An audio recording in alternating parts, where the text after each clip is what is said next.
I had a massage this morning. Uh-huh. Oh, my own film? Yeah, you are, but that's fine. And just took all the stress out. It was great. Anyway. All right. Well, look, tell me who you are. Tell me a little bit about your what you do, and tell me about your history in print. Okay. Hi, my name is Marsha Mills. I have been in the print industry for 25, 30 years, doing work for others, but I was 4 years in a print production shop that stripped film in positions that would create books. So I worked on a light table with a big ruler that went across the table. It was a light table, and they had rulers that slid across this way as well.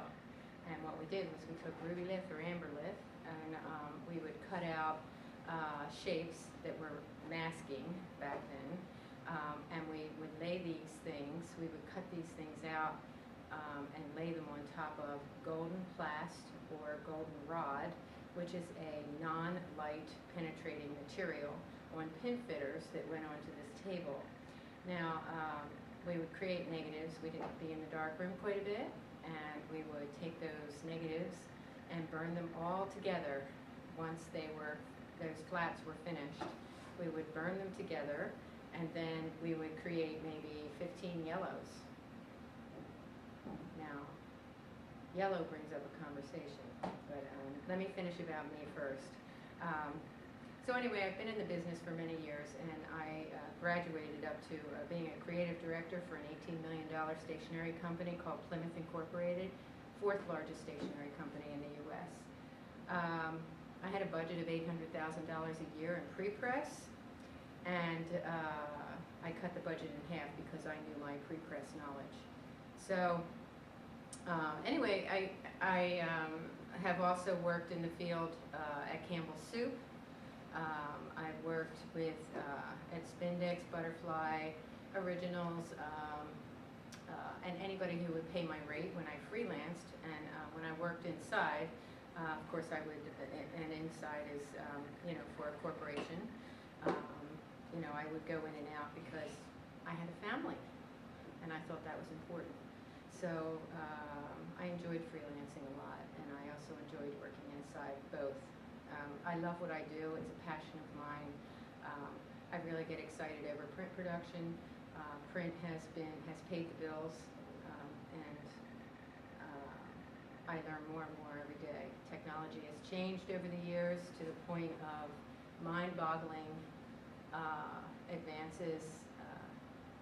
They no longer needed strippers. That was my title. My first job was I was a stripper. And don't laugh too hard.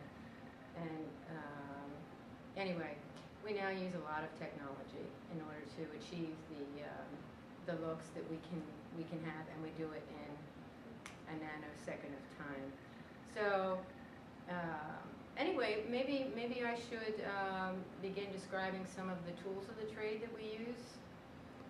And I would like to show you, this happens to be not the type of loop that I used, but it's a very good loop. It's a 10 power, and this is a loop, L-O-U-P-E loop, and basically it's a magnifier, and I set this magnifier on top of anything that I need to analyze. So I may need to recreate something in the computer, a document that may have been lost, or we don't have any original files, and I have to go back and I have to take a look at exactly how it was produced. So this is one of my designs, by the way. I did the logo design and the blister card, and that's a whole nother packaging type of concern. But I can take this loop and I can put it on top, and I can come up close to this, and it's pretty obvious that this is a process color design. And the process color is all these dots, and it's cyan, magenta, yellow, and black.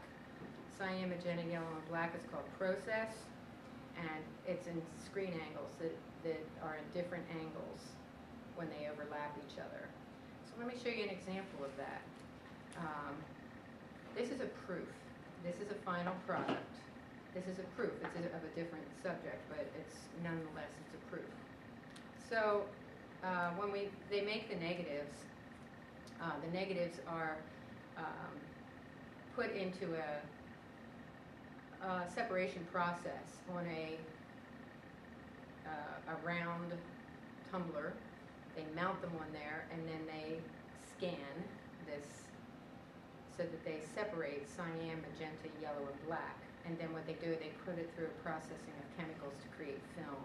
That's for this particular one. They do film. Film is pretty much out at this point. They still do film, but it's not nearly as prevalent today. But this was done on film. So anyway, they shoot cyan, magenta, yellow, and black. They extract it from this picture that they've mounted on the drum. And then they put it through the process, chemical process, and now they all have black and white films of cyan, magenta, yellow, and black that are at screen angles, because they're all screen dots. Now when they reassemble those dots back together again, you know, it'll look like the real thing. But let me show you the process that goes in between that so that they can actually proof this. So you have yellow. Well, you have a clean sheet first, because this went through a process of chemicals as well. So that, and they rubbed off everything else except what the dots were burning. So this is from 0 to 100% of yellow. And we lay that down and you get to see the yellow. And then the next one is the magenta. Now, the magenta is also 0 to 100% of this magenta, which is like a candy red. And you lay that on top of the yellow, and now you're going to see some tonal differences. Those oranges are going to start coming out. You're going to see some of the yellow pop out even more with a little bit of red in it. You're going to see some variations.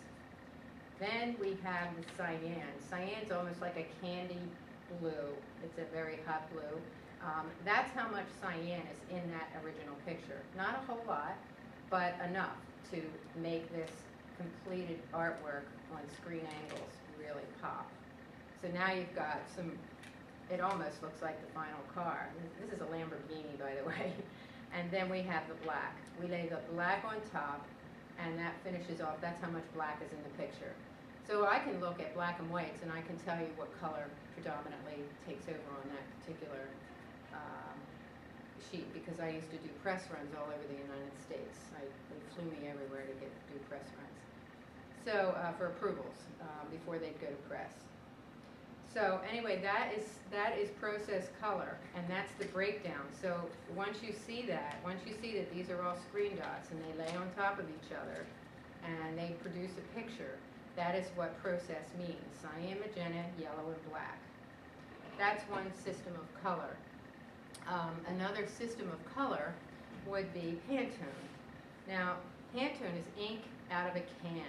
It's pure color ink, mixed ink, just that color. So these are from Pantone. These are Pantone swatches. These were over $100 for these two. Now, I have two different formula guides. Now, this one is for solid uncoated, and these are solid coated. So the solid coated, I'm sorry, this is the uncoated, is all these different Pantone swatches. So you get to pick all these different colors. There's a 3-digit and a 4-digit system running through this. Now, with that said, why would it be uncoated? Well, it's because you're printing on uncoated paper. So paper is a very critical portion of printing. So you want to make sure that you are selecting the right paper for your inks. This is coated, and I'm not sure if you can see that on this film, but hopefully you can. Hopefully you can see that this is shiny. So that means that the paper is coated. Coated paper and ink on coated paper is a very, very important factor. And the reason I say that is because if you have a coated piece of paper and you put your color on coated paper, it sits on top of the paper. So the ink hits the paper and it floats on top. And the reflection of that white paper gives that color, the purity of that color, better. It holds it better. It gives it a more accurate color. Hopefully. It does. It does. Where the uncoated has, it's more porous. So therefore, when the ink sets on top of that paper, it soaks into the paper and it creates a little bit duller look. So is this better than this? No. Is this better than this? No. Neither is better. It depends on the end result. It depends on the look you're trying to go for. I like uncoated because it's a little more high-end and sophisticated, but then again, when you're doing magazines and you're doing other kinds of products, I think the coated stock is a good replica of what you should be choosing.